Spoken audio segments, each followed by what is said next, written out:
जय श्री राम, जय हिंद। विषय ऊपर लिखा हुआ है। मेरे लाइव का जो उद्देश्य है, जैसा कि आप में से लगभग सभी लोगों को पता होगा कि रात में, मतलब जो कल रात थी, उस रात में महाराष्ट्र से कुछ साधु जो कि गुजरात जा रहे थे एक अंतिम संस्कार में शामिल होने, उनकी मॉब लिंचिंग, मतलब लगभग 300 लोगों ने मिलकर उन लोगों की हत्या कर दी। यह विषय है, आप लोग जुड़ जाएं। और एक बार जुड़ने के साथ साथ मेरा विशेष आग्रह है कि अपने साथियों को भी जोड़ लें, ताकि मैं जो विषय रखूं कि क्यों हिंदुओं के साथ ऐसा हो रहा है और आखिर कब तक ऐसा हमारे साथ होता रहेगा, इसको समझने के लिए आज हम बात करेंगे। तो सभी जितने भी लोग जुड़ रहे हैं, शेयर कर दें सभी ग्रुप्स में और इनवाइट कर लें अपने साथियों को। मुझे उम्मीद है आप फटाफट 1 मिनट में आप लोगों को यह कार्य करना है। 1 मिनट में आप ऐसा करें और 1 मिनट के बाद मैं अपनी बात रखना शुरू करूंगा। कि मॉब लिंचिंग जो शब्द है वो आज गायब है। जब साधुओं की हत्याएं हुई हैं, विभत्स हत्याएं हुई हैं, डंडों से पीट पीट कर मार डाला है साधुओं को, डंडों से पीट पीट कर मार डाला है। पुलिस के मौजूद रहते कुछ लोग आते हैं और उनको बंदी बनाते हैं। पुलिस से जब पुलिस उन्हें ले लेती है, पुलिस के हाथ से छीन लेते हैं और उन्हें डंडों से पीट के मार देते हैं। लेकिन अगर कहीं पहलू खान, आपको याद होगा, कहीं से भी कोई आवाज नहीं उठ रही है। पहले तो मैं आपको यह बता दूं क्यों। क्योंकि मरने वाले जो साधु थे, उनकी बदकिस्मती थी कि वो हिंदू धर्म में पैदा हुए थे। दोस्तों, यहां आपको समझने की जरूरत है कि क्या ऐसी घटना अगर किसी फादर के साथ हो जाती। मैं आपको बताऊं कि हरियाणा के एक चर्च में एक पत्थर के टुकड़े से एक कांच टूट जाता है तो पूरा हिंदुस्तान सर पे उठा लिया जाता है। अगर गलती से कहीं किसी मौलवी के ऊपर कोई अपशब्द भी बोल देता है तो वो एरिया सील कर दिया जाता है। ऐसे व्यक्ति को कई महीनों तक जेल में रहना पड़ता है।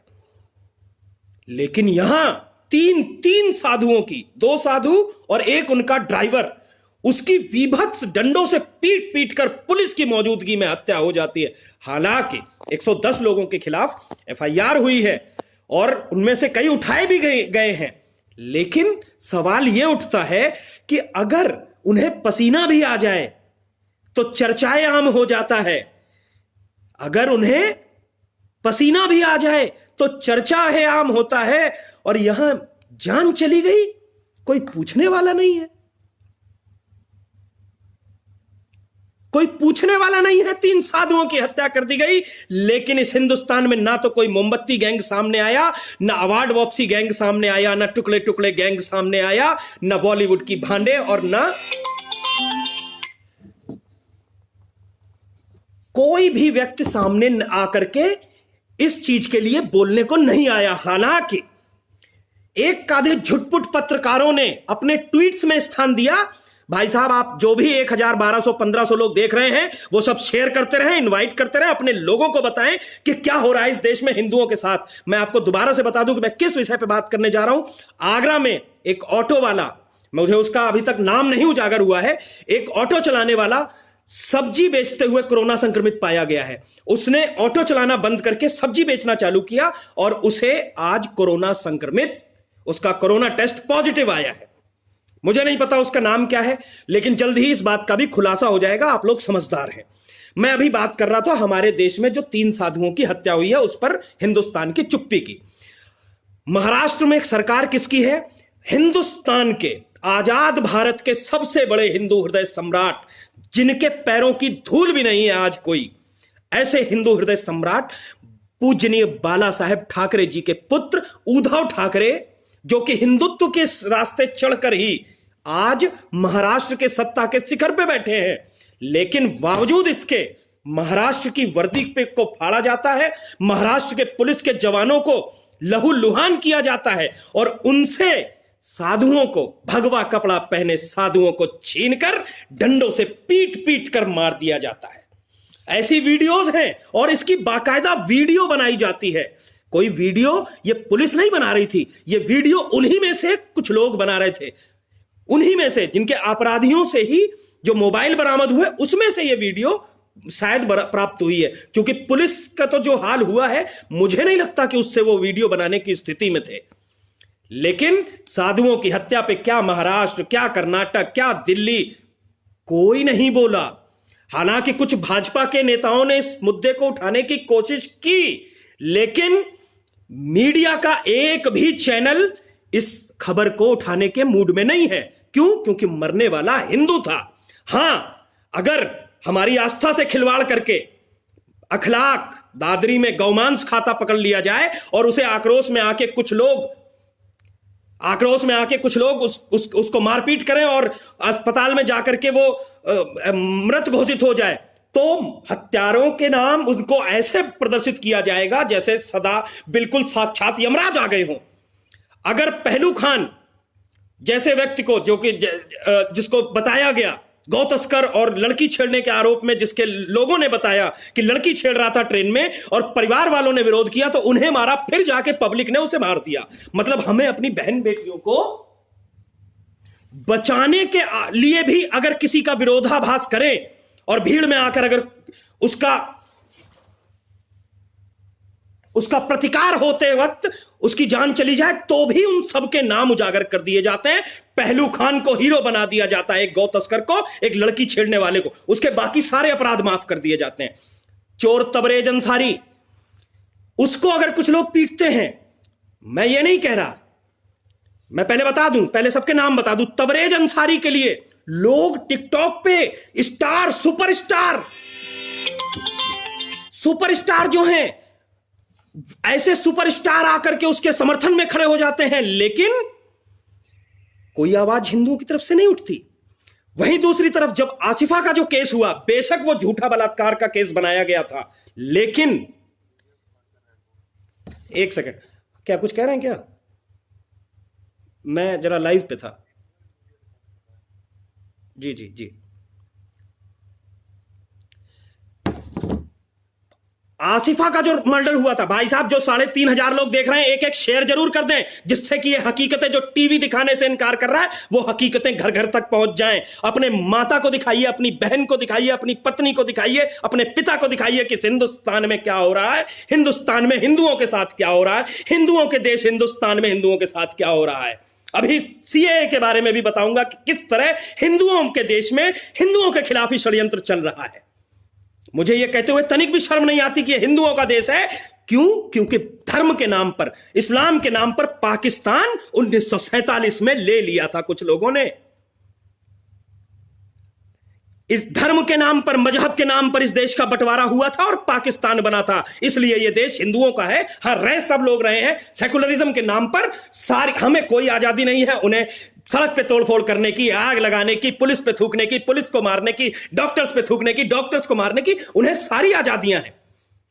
आसिफा का झूठा बलात्कार केस बना करके 18 साल के नाबालिग से लेकर के 70 साल के बुढ़े तक का नाम पब्लिक में उछाल दिया जाता है, लेकिन इन साधुओं के हत्यारों के नाम अभी तक सामने नहीं आए हैं। क्यों नहीं आए हैं? क्योंकि मरने वाला हिंदू है।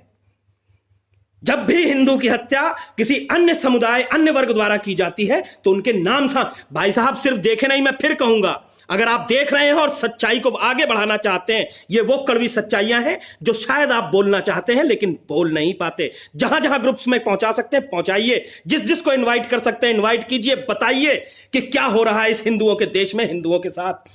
जब भी हिंदुओं की बेटी का बलात्कार हो तो रेपिस्ट का नाम छुपा लिया जाता है। गलती से आसिफा का हो जाए तो सारी दुनिया में हाहाकार मचा दिया जाता है, लेकिन लाखों हिंदुओं की बेटियों का बलात्कार होता है तो बलात्कारियों का नाम छुपा लिया जाता है। कोई उन्हें सिलाई मशीन देकर के चला आता है। क्यों? क्योंकि उनकी समाज में बेइज्जती ना हो और ऐसे बलात्कारियों को दोबारा समाज स्वीकार कर ले। आखिर क्यों इन बलात्कारियों को जेल के बाद, जेल का मतलब क्या है, उसका हृदय परिवर्तन हो जाएगा, अपराधी का हृदय परिवर्तन हो जाएगा, अपराधी को दोबारा उसी समाज में सम्मान दिलाने के लिए उनका नाम छुपाया जाता है।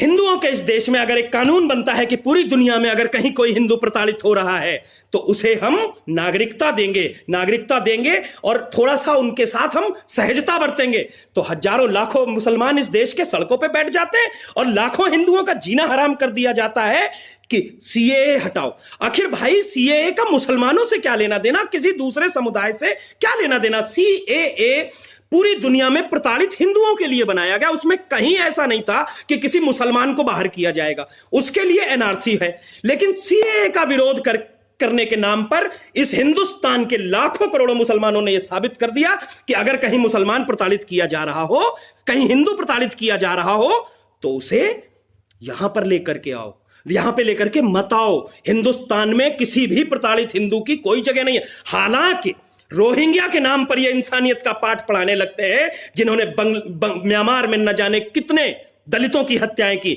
हालांकि बांग्लादेशी घुसपैठियों के नाम पर भी ये हाहाकार मचाने लगते हैं। आतंकियों को घर में कई बार कोई ना कोई तो पनाह देता है ना, आतंकियों को भी पनाह देते हैं, पत्थरबाजों के समर्थन में खड़े हो जाते हैं, उनकी इंसान की पैलेट गन मत चलाओ, संसद घेर लेते हैं, यहां तक कि पुलिस पे और वर्दी पे पत्थर फेंकने वालों के खिलाफ भी खड़े हो जाते हैं, डॉक्टरों पे थूकने वालों के साथ भी खड़े हो जाते हैं।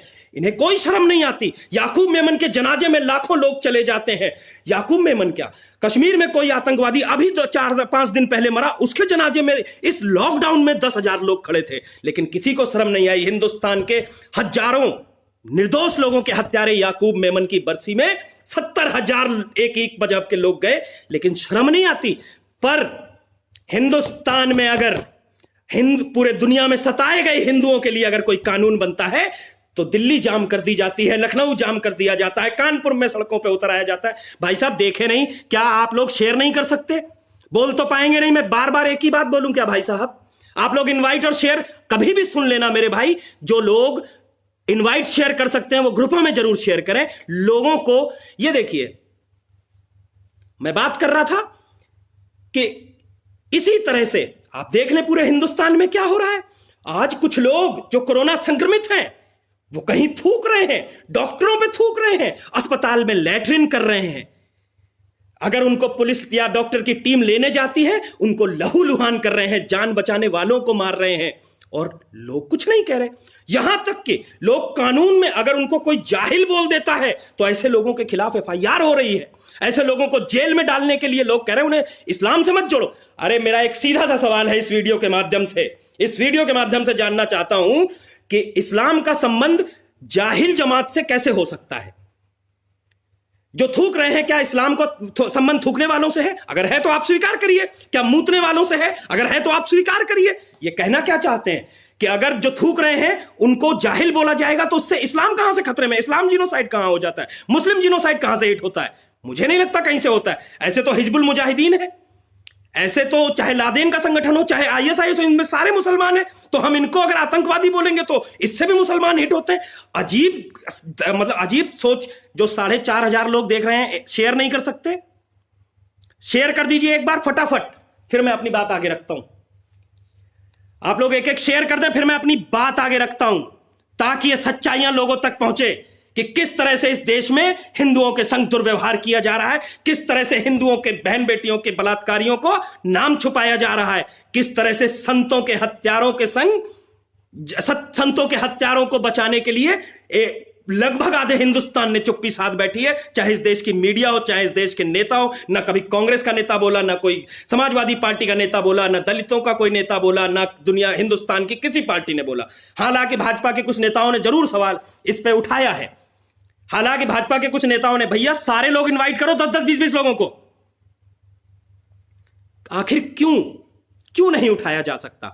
आखिर थूकने वालों को जाहिल क्यों नहीं बोला जा सकता? आखिर जो लोग जबरदस्ती कोरोना संक्रमण को फैलाने के उद्देश्य से छुपे हुए हैं, जिनके ऊपर पुलिस इनाम रख रही है, ऐसे अपराधियों को हम जाहिल भी ना बोले?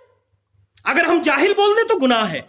सोचिए वो कितने बड़े अपराधी होंगे जिनके ऊपर आजमगढ़ के एसएसपी साहब ने इनाम रख दिया 10,000 रुपए का, बुलंदशहर के एसएसपी साहब ने इनाम रख दिया 10,000 रुपए का, और हम जाहिल बोलने पे अपराधी उन्हें हो जाते। अरे चोर को चोर, डकैत को डकैत, आतंकवादी को आतंकवादी, और पुलिस और डॉक्टर वर्दी में थूकने वालों को जाहिल बोलना इस देश में गुनाह हो गया? नहीं साहब, ये गलत है, ये गलत है। अगर कोई मेरे देश की रक्षा करने वाले, मेरे समाज को जीवन देने वाले, मेरे समाज को सुचारू रूप से चलने में मदद करने वाले पुलिस की वर्दी पे कोई थूकेगा, हम लोगों की जीवन की रक्षा करने वाले डॉक्टर्स पे अगर कोई थूकेगा तो हम उसे जाहिल ही कहेंगे साहब। कोई षड्यंत्र के तहत थूक लगा लगा के सब्जी बेचे, नालों में धोए, अपने पेशाब से फलों को धोए, हम उन्हें जाहिल भी ना बोले, हमें इस तक से रोका जा रहा है। यह कैसा समाज बनाया जा रहा है? यह तो उनको मजबूती देने की, जहां एक तरफ मौलाना साद अभी तक गिरफ्तार नहीं हो पा रहा है किसी से, लेकिन अगर गलती से भी आज यूपी में 3 मुकदमे दर्ज किए गए, आज यूपी में 3 मुकदमे दर्ज किए गए चूंकि जमातियों को जाहिल बोल दिया किसी ने। आखिर क्यों? तो फिर मुकदमा एसएसपी साहब आजमगढ़ पे भी दर्ज होना चाहिए। उन्होंने तो इन जाहिलों पे 10,000 रुपए का इनाम लगा दिया है कि कोरोना संक्रमित जो जमात वाले हैं उनके पता बताओ, 10,000 रुपए ले जाओ। बुलंदशहर के एसपी साहब पे भी लगा दो मुकदमा, उन्होंने भी 10,000 रुपए का इनाम रख दिया है कि इनका पता बताओ और 10,000 रुपए ले जाओ। इतने बड़े अपराधी जिन पे 10-10 हजार रुपए का इनाम है, हम उन्हें जाहिल भी नहीं कह सकते। कहते हैं इससे मुस्लिम जीनोसाइड हट हो जाता है। कैसे हट हो जाता है साहब? कैसे हट हो? अगर कोई आतंकवादी संगठन में मुस्लिम ही मुस्लिम हो, हम उसे आतंकवादी कहना छोड़ दें? अगर कोई ऐसा संगठन जो आग लगा रहा हो, समाज में गाड़ियों को जला रहा हो, पत्थर फेंक रहा हो, लोगों को पुलिस पे थूक रहा हो, ऐसे संगठन को हम आतंकवादी भी ना बोले, हम जाहिल भी ना बोले, हम चोर को चोर बोलना छोड़ दें, हम डकैत को डकैत बोलना छोड़ दें, बलात्कारी को आप नाम तक छुपा लो, लेकिन हम बलात्कारी को बलात्कारी तक कहना छोड़ दें? यह तो सीधे सीधे मानवाधिकारों का हनन है साहब। आखिरकार इन अपराधियों के साथ क्यों खड़ा हुआ जा रहा है? आखिर निर्दोषों को जेल में क्यों डाला जा रहा है? आखिर उन लोगों के नाम क्यों नहीं उजागर किए जा रहे जिन्होंने 3 निर्दोष संतों को लाठियों से पीट पीट कर मार डाला?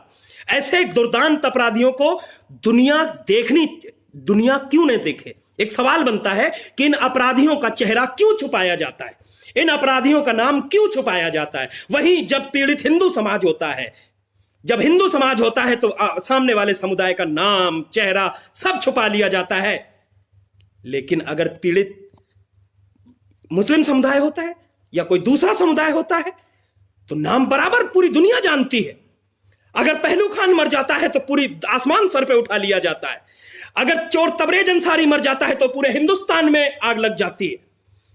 अगर कहीं गौ भक्षक अखलाक को मार दिया जाता है तो पूरे हिंदुस्तान को सर पे, हैदराबाद से लेकर केरला तक के लोग यहां दादरी में आकर के डेरा डाल लेते हैं। लेकिन 3 संतों पे कोई आवाज तक उठाने की बात नहीं करता, उसे मॉब लिंचिंग का तक नाम नहीं दे सकते। आखिर 300 लोग अगर 3 लोगों को मार रहे हो तो इसे मॉब लिंचिंग नहीं कहा जाए तो क्या कहा जाए? मर्दानगी का नाम दे? ऐसा इतना कमजोर कानून नहीं है साहब। इस कानून को बदलिए।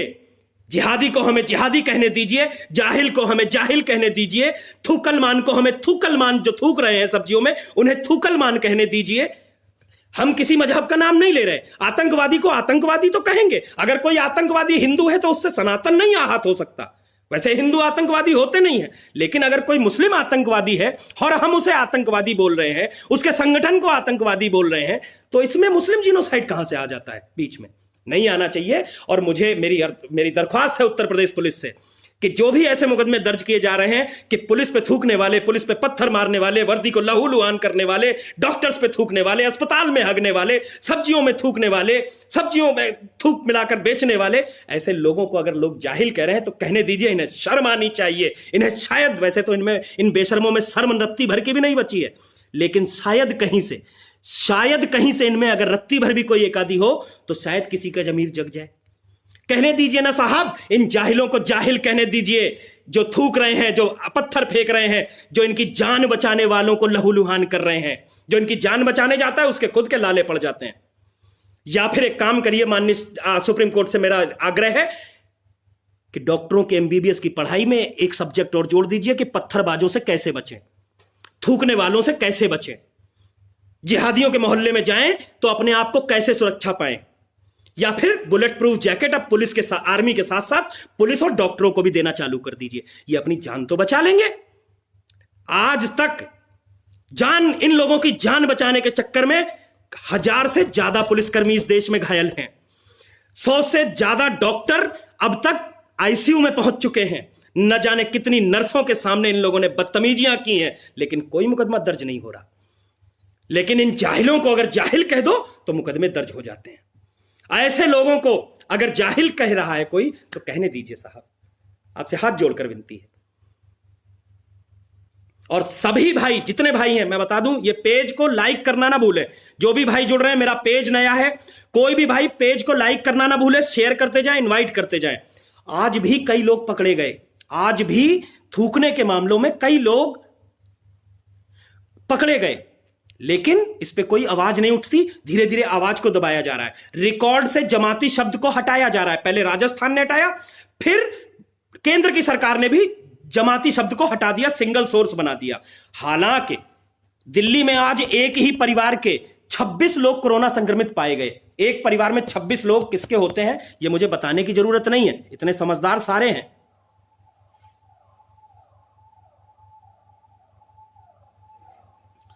तो मैं ये कह रहा हूं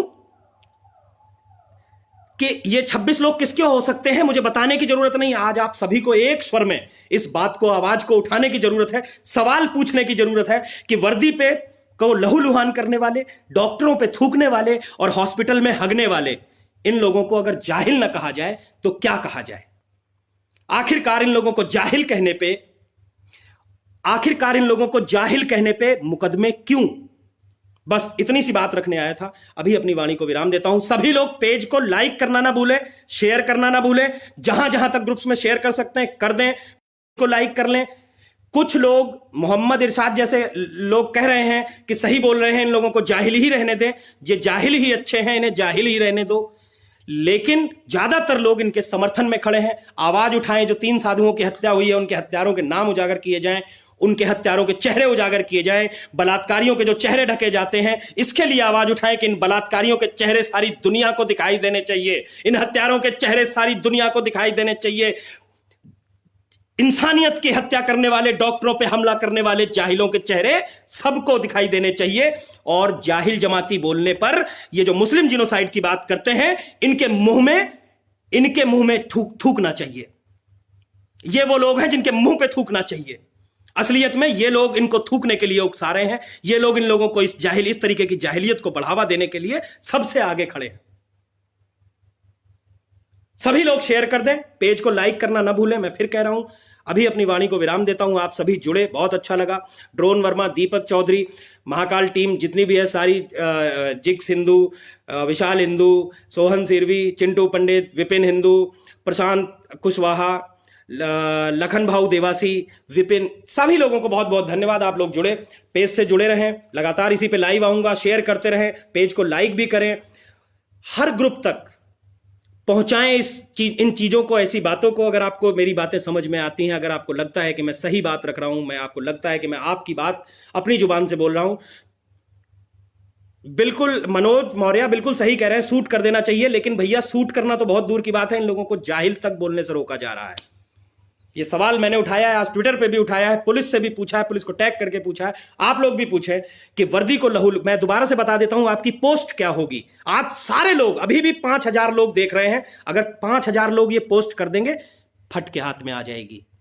5000 लोग ये पोस्ट कर दें कि वर्दी पे थूकने वाले, वर्दी को लहूलुहान करने वाले, डॉक्टरों को थूकने वाले और हॉस्पिटल में शौच करने वाले को अगर जाहिल न कहें तो क्या कहें? ये पोस्ट करिए, पूछिए हिंदुस्तान से कि हिंदुस्तान की क्या है राय इस पर। वंदे मातरम, जय हिंद, जय श्री राम।